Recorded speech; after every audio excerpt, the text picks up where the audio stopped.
الحمد لله رب العالمين، والصلاة والسلام على من أرسله ربه رحمة للعالمين سيدنا محمد وعلى آله وصحبه أجمعين، وبعد. أيها الأحبة الكرام، نتحدث اليوم عن حديث تتجلى فيه عظمة الإسلام، وهو مفخرة لكل مسلم. عليه أن يتعرف على هذا الحديث ويتعلم منه، ويكون هذا الحديث تطبيقا عمليا في سلوكه. حديثنا اليوم عن أول محمية طبيعية بشرية، محمية إنسانية، محمية نباتية، محمية حيوانية، محمية أخلاقية. حديثنا اليوم عن البلد الحرام مكة المكرمة، وعن الحرم الثاني مدينة رسول الله صلى الله عليه وسلم.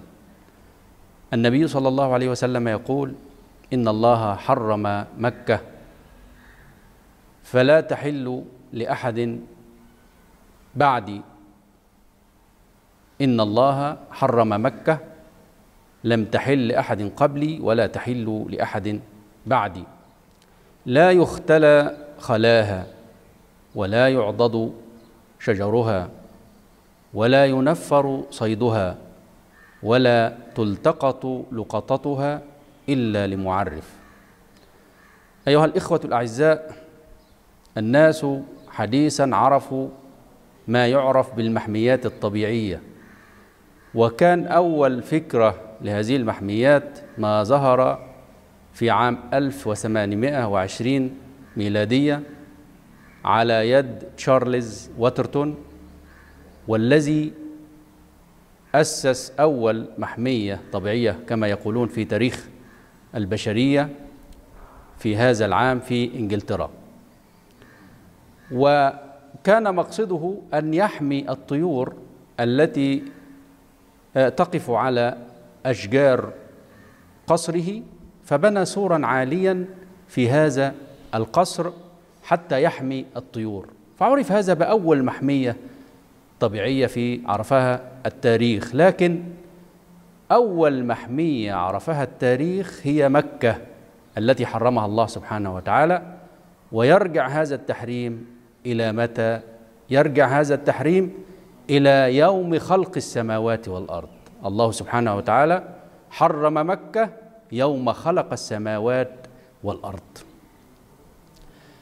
هي محمية إنسانية، وذلك يتمثل في قول رسول الله صلى الله عليه وسلم: إن مكة لم تحل لأحد قبلي ولا تحل لأحد بعدي. وهذا يعني ألا يحق لأحد أن ينشئ فيها قتالا أو يسفك فيها دما.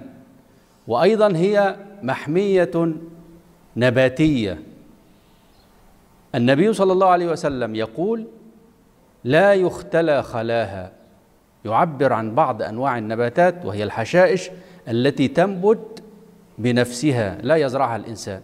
فهذه الحشائش التي تنبت بنفسها لا يحق لإنسان أن يقتطعها.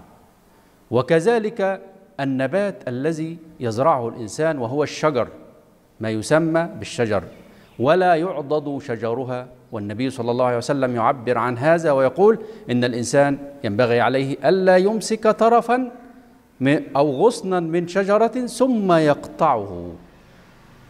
فهذا يدل على أن اقتلاع الشجرة أيضا من باب الأولى.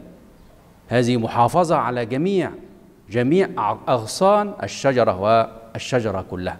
هي محمية أيضا حيوانية، لأن النبي صلى الله عليه وسلم قال: ولا ينفر صيدها. الصيد الذي يصاد في خارج مكة من أجل الانتفاع به لا يصاد في مكة. فأيضا لا يصاد فقط، ليس لا يصاد فقط، وإنما لا ينفر. وكلمة لا ينفر صيده أي أن الإنسان إذا رأى حيوانا واقفا في مكان فيحرم عليه أن يطرده من هذا المكان أو أن يبعده عن هذا المكان لكي يجلس هو فيه. هذا كناية عن أن قتله من باب الأولى محرم. هذه هي المحمية الحيوانية، وهناك محمية أرقى وأعلى قدرا من كل ما سبق، وهي المحمية الأخلاقية، والتي عبر عنها النبي صلى الله عليه وسلم بقوله: ولا تلتقط لقطتها إلا لمعرف. وهذا يعني أن الإنسان إذا سقط منه شيء في مكة ثم نسيه وذهب، فهو لا يحل لأحد أن يأخذه إلا إذا كان في نيته أن يعرف هذا الشيء ويرجعه إلى صاحبه. هذه هي المحمية الحقيقية التي أنشأها الإسلام يوم خلق السماوات والأرض. هذا فيه معنى تربوي عظيم، وهو أن الإنسان ليس المطلوب منه مجرد المعرفة، وإنما فيه تربية على أن يتعود الإنسان على حياة السلم، ثم إذا رجع بعد ذلك إلى بلاده فيمكن له أن يطبق هذه الحياة السلمية في بلده، في قريته، في مدينته، حتى ينعم هو ومن يعيشون حوله بهذه الحياة الراقية. أيها المشاهد الكريم، هل أصبح هذا المعنى واضحا لديك؟ وهل تستطيع أن تعيش في سلم في بلدك وفي قريتك؟ نسأل الله سبحانه وتعالى أن ينفعنا بحديث رسول الله صلى الله عليه وسلم، وصدق من أرسله الله سبحانه وتعالى رحمة للعالمين. والسلام عليكم ورحمة الله وبركاته.